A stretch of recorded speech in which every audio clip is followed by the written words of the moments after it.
which is really good to be able to share that with you. So I've got 6 minutes and 40 seconds. I haven't pressed start yet, so but once I press start, I know that I need to keep really tightly to my timing. So here we go. Watch and learn, gentlemen. Okay, so everyone here knows that excellent school leadership and high quality teaching are two significant school factors for character education. Scottish College for Educational Leadership has been established to bring coherence to leadership development in Scotland, and we're getting there already, helping to bring the vision that we have for our young people. Historically, there's been a strong commitment to leadership development here.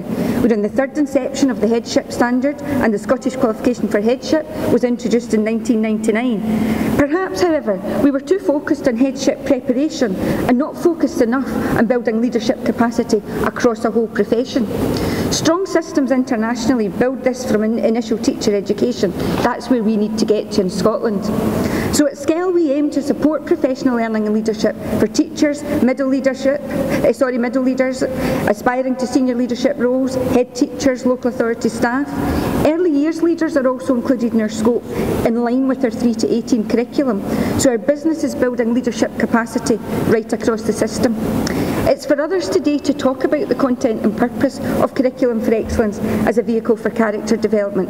So my focus is professional learning and leadership, and how we support teachers to lead at all levels in our system, ultimately improving outcomes for our young people. How do we ensure that character education is part of this? Teaching Scotland's Future shifted the importance of professional learning and leadership. Led by Graham Donaldson and published by the Scottish Government in December 2011, the report raised the bar on the importance of leadership at all levels. But professional learning can't be an end in itself. It has to be about improving life chances for all of our young people, and that was clear in Avis's talk this morning. This focus is evident in the recent work at GTC Scotland and the revision of the professional standards for teachers, with an explicit focus on values, learning for sustainability, and on leadership at all levels. In Scotland, we've made explicit the importance of professional values for teachers: social justice, trust and respect, integrity, and professional commitment. It's crucial, though, that these values are not just platitudes or hurrah words. After all, who wouldn't want to claim a commitment to social justice or trust and respect? It's important that we look at explicit ways in which teachers can reflect on these values, understand what they mean in practice, and consider these as a meaningful part of self-evaluation and future planning for professional learning. How do they impact on young people's learning? And there's now an expectation that these values are demonstrated through all teachers' professional relationships and practices. If this is what we want from our teachers, is this also what we want for our young people as part of character education? And I think that the national policy context is aligned now to achieve this. Our ducks are in a row. Working together, national organisations have led key areas of work: the standards, professional update, national PRD guidance, career-long learning, and the establishment of SCEL. But children don't experience policies, they experience teachers, and this is why teacher leadership is so important. For me, there are core aspects of teacher leadership: a shared moral purpose, consistent high-quality teaching, and assuming formal and informal leadership roles. Teacher leadership is about what we do, not an addition or an extra, and we need to ensure that this message is clear and that we support teachers in this work. So what should professional learning and teacher leadership look like then? An active engagement with self-evaluation, informed by research, both academic and practitioner-led, with teachers as equal contributors to the research. Crucially, time built in for collaborative practice, a focus on pedagogy and on outcomes for our young people.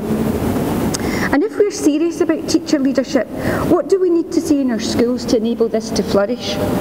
We need to see a supportive culture, strong leadership, leaders with the confidence to enable all teachers to engage in this leadership agenda, a commitment to inquiry and data richness, and innovative professional learning. There needs to be coordinated improvement efforts involving all who work there, high levels of teacher participation, shared professional practice and collective creativity. Hopefully, for the teachers in the room, I'm describing where you work. But if this isn't the case, and this is our goal, what does this mean for us as a profession? If this is the game, apologies for that slide, if this is the game that we're all involved in, what if not everyone that you work with is playing? If you're the head teacher, how do you change this in our schools? If it's the head teacher who isn't playing, how do we collectively change that in our schools? Do we start looking for new jobs or work to make change happen? Because we need to ensure that we're working together to ensure our young people are equipped for their future. Ava's asked, are we ready for them? So as we develop our working teacher leadership at scale, we're clear that professional learning and leadership requires commitment from everyone in the system, the teacher at the heart, ownership of the learning, but supported at every level in the system. So the framework for educational leadership that we're developing is at the heart of all our developments, and it's based on a model of professional learning which focuses on all that I've highlighted, reflecting on practice, experiential learning, cognitive development, and you'll see this evident as we're developing our programmes, our fellowship programme, our Into Headship, teacher leadership, focused on making a difference for young folk. And we're also just about to establish regional networks, 8 across the country, as a means to ensure that all teachers have access to our opportunities, with clear collaboration at the heart of this. So I've talked at breakneck speed about where I think we are and where we need to go in terms of leadership. I could have talked more this morning about headship and told you about our new Into Headship programme, our fellowship programme and our work at system level, but I wanted to focus on teacher leadership today because for me, if we're serious about system shift, it's about leadership at all levels in the system and recognising the crucial role and value of our teachers. I believe in Scotland that we're on the right track in terms of building capacity in the profession with teacher professional learning and leadership. I think we need to stay focused on this journey, where we want to get to, not get distracted on our purpose, because our young folk deserve no less. And I'm going to finish with a quote that Ava's also used today. There are few things as important to the future well-being of our world than the quality of the education our children receive, and it's our job to make that happen. Thank you.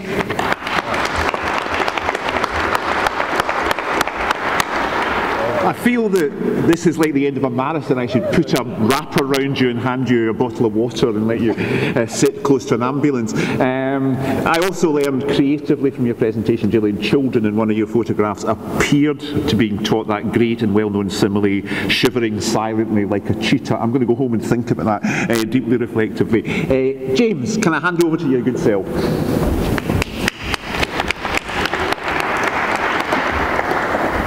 Thank you. I'm utterly terrified now, having watched Gillian's virtuoso performance, and so I'm also going to abuse the ability to not start, just to just introduce myself and my talk. So my name is James O'Shaughnessy. My day job really is as managing director of a charity called Floret Education, which is setting up primary free schools that are delivering what I'm going to call positive education, character plus academics approach. I also chair something called the International Positive Education Network, which, together with the topic of positive education, is what I'll be talking about in this discussion. So at that point I'm going to dive in.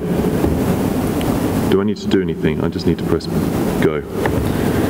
So, positive education, I'm using this here really as a synonym for character education, which is the sense that there is the academic side of education and what Avis was talking about, the other. And that other is something that's happening across the world. There is a global movement to identify a different kind of education, a broader kind of education that is based on a deeper and richer understanding of human development.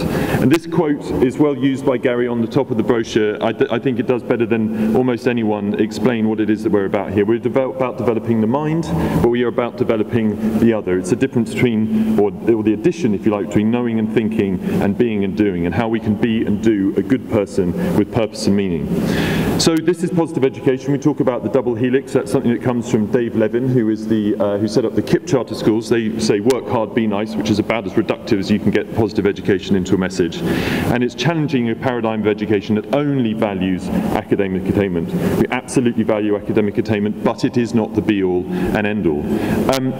When we talk about academics, we're trying to cultivate the mind is the phrase I like to use. And it is about fulfilling academic potential by exposure to the best that's been thought and known. known, but alongside that, developing character strengths, skills of well-being, so that people can be happy, that they have purpose and meaning, and they have strong relationships with other people, that other-centeredness that we want.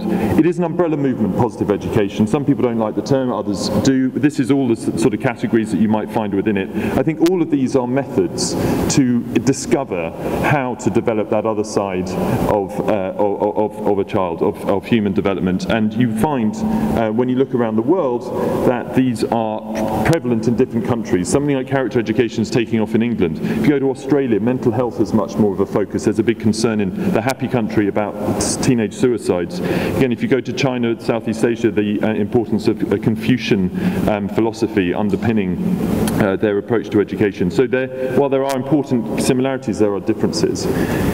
These are a set of case studies. I'll dive into those in a moment. You'll notice that these are all schools, colleges or institutions. They are not systems. I think there is a gap in the positive education sphere which is around system change. It's something I want to come on to in just a moment.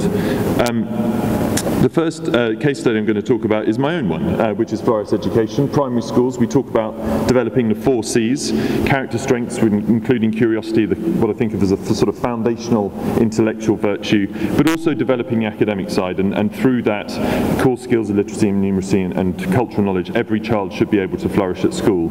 And that is at the heart of what we're trying to do in the primary schools we open. St Peter's is a very, very high-performing private school in Australia. This is the program that they deliver to all their pupils from the moment they start to the moment they end, in order to develop their mental health and well-being. And of course what this doesn't demonstrate is that it is active throughout every moment of school life, and they really have an incredibly rich and well-developed program. Cornerstone is a fascinating intervention in Bihar in India, one of the poorest states, helping girls who are getting a terrible education, frankly, and living in poverty to excel.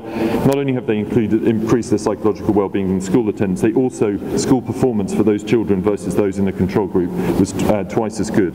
And so that point about positive education, that it can and does improve academics. Here are some commonalities. I think the one I would focus on really is this all-encompassing ethos. To do character education, to do positive education properly, it has to be everywhere, and that means it has to be lived by everyone, by teachers, by pupils, by parents, and everybody needs to be involved in that enterprise. There are some important lessons from educators that come from experience around the world. We must be research-minded. There are lots of things with positive at the front which are woolly and flaky, and we want nothing to do with it. It must be based in the best research and theory. Collaborating one another is at the heart of a network, as you'd expect, and we can never compromise on academics, something I think Avis brought out very strongly.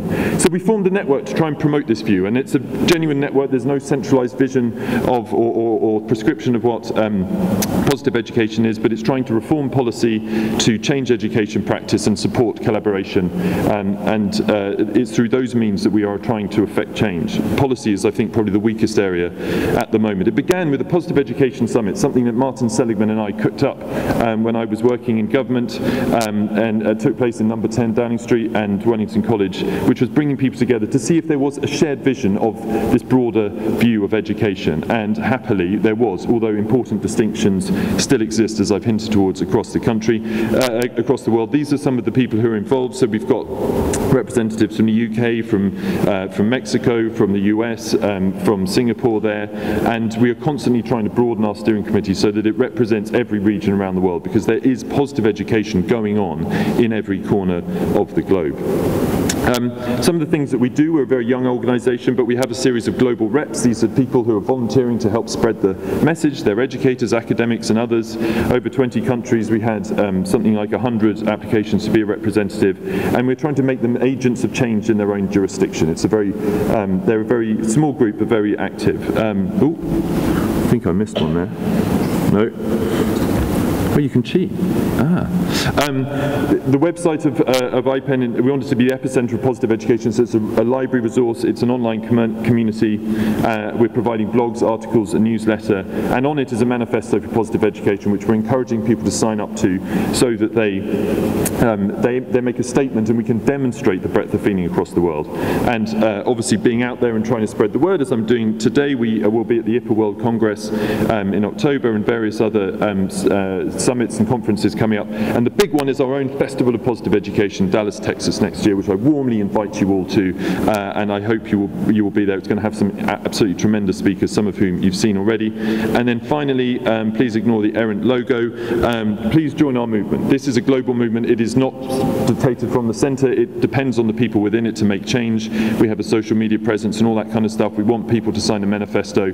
But this is something about gathering people together, genuinely networking them, and turning it into a global movement that will promote this different, broader kind of education across the world. Thank you. Thank you. I'll do my 1 minute bit before the 20-second talk begins.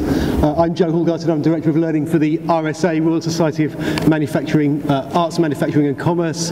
We enrich society through ideas and action across education, public service and communities, and enterprise. We have 27,000 fellows around the world, and 1,500 of them are in Scotland. We would love more in Scotland, so come and talk to me at lunchtime or my colleague Jamie Cook about that. Okay. Okay, I spent the weekend preparing for this up in the Highlands of Scotland. I was out camping and walking in near Torridon. They say that sport, I know there's a debate about whether sport reveals character or builds character. It certainly built some blisters and some midge bites, and it's revealed some strange feelings in my thighs.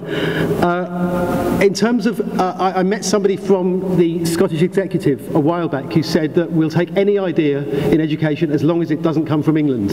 I don't know if that's still true, but in terms of character education, I would not do it like the English do in terms of government support. It feels to me superficial, a set of grants that don't really make sense, and more headline grabbing than anything else. And ultimately, it doesn't question the fundamentals of schooling in England and the fundamentals that might need to change, because the reality in England certainly is schools are trying to develop character education in a context that feels very, very constrained in terms of assessment systems and accountability systems, and they are not being challenged. In terms of young people's experience of school, I know it's not all testing, but it does feel that that is a significant constraint still in terms of English education and what that might mean for the development of character education. I should also say, in terms of character education, I am a slight skeptic. I believe that it can be developed, I believe it can be taught, but when I talk to people, I'm still searching for what the ultimate problem is. For me, at times, it feels like a solution looking for a problem. When I ask people, they talk about broader outcomes. That's fine, but character education is just part of that. But I'm still not convinced exactly what the problem is. However, to prepare for this, I looked in a bit more detail, and particularly in the States, I found these 6 pillars of character education. I'm sure some of you are very familiar with it, and I took that and I thought about 6 principles at a system level that might support the development of character education. So I've put my skepticism to one side. 6 principles. First of all, RSA's focus is very much on the development of creative capacities in young people through the life course. And I think, although there may be some tensions to explore with the creativity agenda and the character education agenda, my view is that it would be very strong if the development of these capacities somehow aligned. There's a number of competencies and competency development frameworks that could do this, but my view is that creativity without character development can become irresponsible, whereas character development without creativity can become conforming. So I think an alignment of those could be a really interesting principle to work through. Secondly, curriculum design. Every government in the world seems to say the national curriculum is just part of what you're supposed to do, but actually we need to develop a local curriculum as well, not just to teach that curriculum in different ways, but to understand locally what is really valued and what can be harnessed by communities and others. We have a professional development program that tries to do this, and my view in terms of what a system can do is really to make sure that you create and protect a space for a locally generated curriculum, to make sure that in trying to think about character education, you really look about what your young people, what your local businesses, what your communities want from a curriculum, and make sure you're not just existing to serve the needs of a national curriculum. Third principle, whenever we ask people around curriculum design, there's a good exercise you can do in terms of asking people about what they want young people to learn in terms of head, heart and hand. When you ask people around the world this, they focus on the head, they focus on the heart, they often neglect the hand in terms of making, designing and the arts and culture. I think, and it's good to see James talk about cultural knowledge, I think a good character education offer at a system level or a school level should really think about the development of arts, making and design within that offer. That would be my third principle. Fourth principle, in terms of teacher development, we've done some work around teacher licensing and what that might mean in England, and we looked particularly about how you give teachers a license to create within that, how you support teachers' design thinking as a way of developing those capacities, so that we don't have a profession that is over compliant and you only attract teachers that might be in that frame. There's a lot you can apply in terms of how new technologies could develop could support the development of new pedagogies around this. And my view is the focus on the character development should be about valuing teachers' own passions and nurturing their innovative capacities through the development of character building pedagogy. I have no idea what those look like, but I'm interested to find out. Fourth principle, or is it fifth? We did some work at RSA looking at what a year of reflection might look like for schools, a year of policy, forced inspection, forced academisation, to thinking about how a system can give schools a break to really think deeply about its own purpose before moving on. So my fifth principle here is giving schools space to reflect on purpose, to create a school system that isn't just self-improving, but actually self-determining.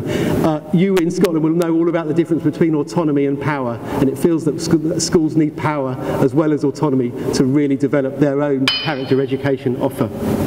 My final principle is most speculative, but might unite the others. My big concern, I think expressed really well by this cartoon, is that in all the quest for data and reliability, we may be forcing schools to become too predictable in terms of what they offer, and really not letting schools and students bring their own learning in and go for unexpected outcomes. So my view is, somehow, can we build a school system that is more reliable, particularly for those young people at the bottom end of the spectrum, but also harnesses unpredictability, because we know from cognitive psychology and everything else that unpredictability is key to engaging and learning.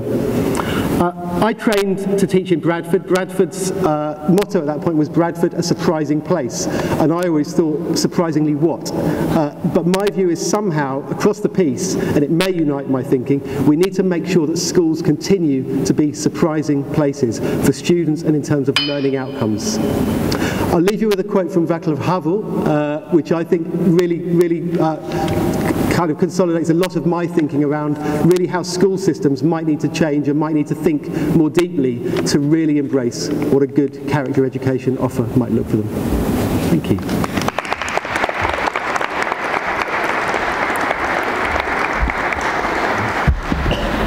Thank you very much. I was salivating every time that damn bell went. Rob.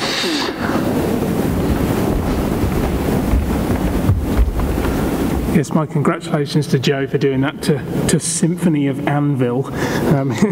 Sort of a harking back to Seamus Heaney at the start of the day. I'm going to pull the sound out of the laptop just in case that does the same thing. Hi, I'm Rob Lowe. I'm going to press play. I think this is how you press play. There we go. Great, here we go. First tip is never plan anything that moves in one of these. I'm now going to regret this.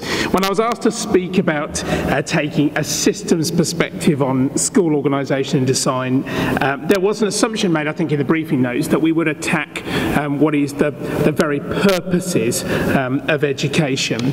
I don't want to tempt fate this morning, but the last time I spoke at a research event like this, and the same topic came up, and when I argued for a relationships or a relational approach to education design, I was heckled from the floor with the words, it's got nothing to do with that. The purpose of education is to make people, children, more intelligent.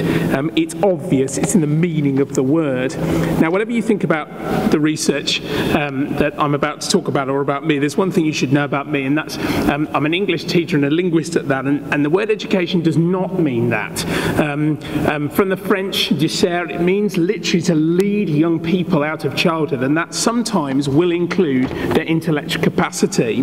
We know the quality of relationships matter in school. It has enormous implications on how we view classroom organisation and design. You cannot learn if you feel disconnected in a classroom or frightened or unhappy. And we know conversely, if you do feel disconnected, those problems can last well into adulthood. Relationships matter because learning is mutual and deeply social.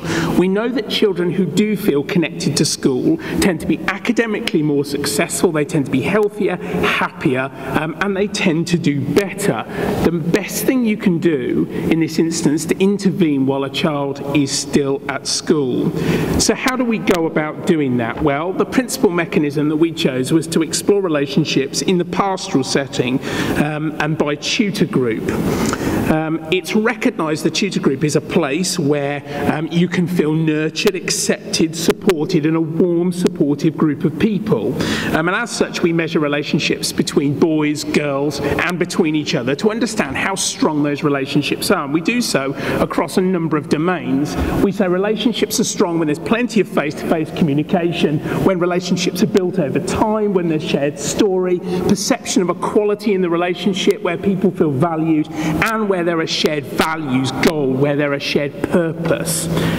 In our first major study of relationships, our findings showed that irrespective of the school one attends, whether it's mixed or single-gendered, irrespective of the age of the pupils, irrespective of the quality of the school, all students we measured and reported themselves a very strikingly similar narrative about what their relationships look like. You'll see the clustering of them.